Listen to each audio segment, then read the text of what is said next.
Here is a demonstration of what your employability competencies journal app should look like when it's done.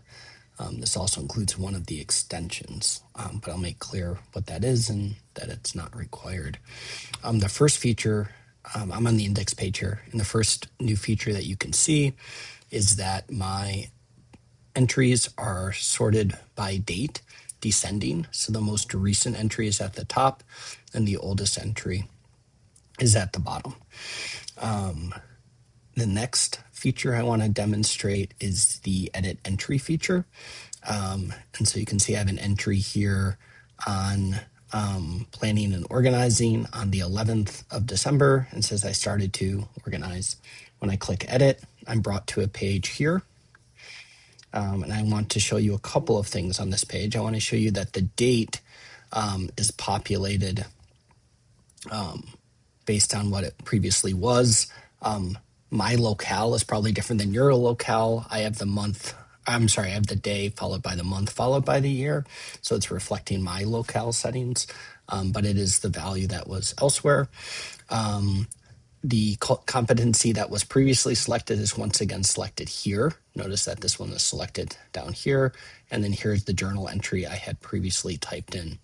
So I could make changes to all of this. I can change the date to a different date. Maybe I had that incorrect. I could choose a different competency. I can change my journal entry. I started to organize project teams and had to be flexible based on product owner needs. Okay. And then when I click update, it directs me back to the home page, the index page, and you can see that the newly selected date is displayed here. It's not respecting my locale settings here. That's fine. It's just the way the string is done. New competency, and then this is updated as well. It's hard to tell because it's truncated. So that demonstrates how the edit entry feature is expected to work. I can also demonstrate the delete entry feature. If I click edit again here and scroll down, you'll notice there's a button here called delete entry. When I click on this, it deletes the entry. You'll notice now that when I'm redirected to the home page, only one entry is displayed.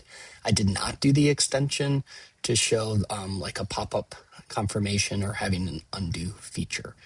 And then the final thing I guess I can show you here is that the extension related to filtering is part of my demonstration as well.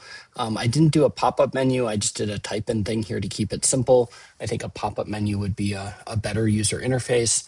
But if I do type in like written communication here and hit filter, you'll notice that parameter reflected in the URL that I'm going to, and it still displays the written communication one.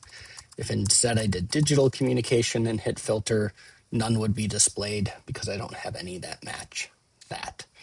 I hope this demonstration video is helpful for you as you make sure that your summative lab meets all of the requirements.